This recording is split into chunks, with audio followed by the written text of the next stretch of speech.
পদ্মাপাড়ে তুঙ্গে বিদ্বেষ, ক্ষুব্ধ নয়াদিল্লি। বিচার দিতেই হবে দীপুচন্দ্র দাসের পরিবারের পাশে ভারত। বাংলাদেশের পরিস্থিতি নিয়ে কড়া অবস্থান নয়াদিল্লির। যারা এই নৃশংস ঘটনা ঘটিয়েছে তাদের কঠোরতম শাস্তি দিতে হবে, সাফ বার্তা ভারতের।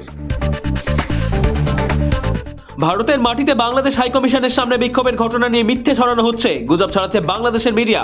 বিবৃতি দিল নয়াদিল্লি, ইউনুসের ওপর চাপ বাড়ালো ভারত।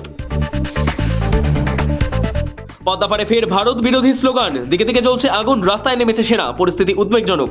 এই সুযোগটাই নিচ্ছে বাংলাদেশে কিছু মৌলবাদীরা, তারা ছড়াচ্ছে ভারতের বিরুদ্ধে বিদ্বেষের বিষ। এই তীব্র ভারত বিরোধিতার মধ্যেই বাংলাদেশ করলো আরেক কাজ, সীমান্তে ড্রোন মোতায়েন করলো ঢাকা। এদিকে বাংলাদেশ উত্তপ্ত হতেই সীমান্তে বাড়ানো হয়েছে নিরাপত্তা, কড়া নজর রাখছে বিএসএফ। এর মাঝেই ঢাকা থেকে ফোন এলো নয়াদিল্লিতে। অশান্তির মাঝেই কথা হলো দুই সেনা প্রধানের। বাংলাদেশে থাকা সমস্ত ভারতীয় সম্পত্তি নিরাপদ রয়েছে। ভারতের সেনা প্রধান জেনারেল উপেন্দ্র দ্বিবেদীকে জানালেন বাংলাদেশের সেনা প্রধান ওয়াকার উজ্জামান। কেরলে নারকীয় হত্যাকাণ্ড, বাংলাদেশি সন্দেহে পিটিয়ে খুন ছত্তিশগড়ের যুবক, গ্রেপ্তার ৫। পরিযায়ী শ্রমিক রামনারায়ণের শরীরে মিলেছে ৮০টি আঘাতের চিহ্ন।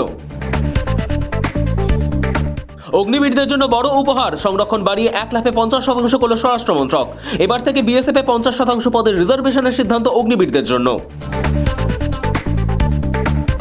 সুপ্রিম নির্দেশে নির্বাচনী বন্ড বন্ধ, তবে বন্ড বন্ধ হলেও রাজনৈতিক দলগুলির চাঁদা আদায় কোনো খামতি নেই। অনুদান বাড়ল ২০০%, একা বিজেপির ঝুলিতে ৩,১১২ কোটি।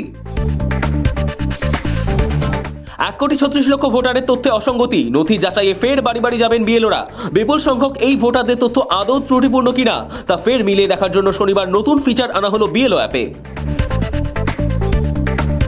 বড় ধাক্কা মোদী সরকারের, বাড়ছে রেলের ভাড়া। ভারতীয় রেলের তরফে নতুন ভাড়ার তালিকা প্রকাশ।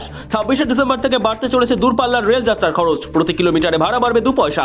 নতুন ভাড়ায় রাজস্ব আয় বাড়বে ৬০০ কোটি টাকা, দাবি রেলের।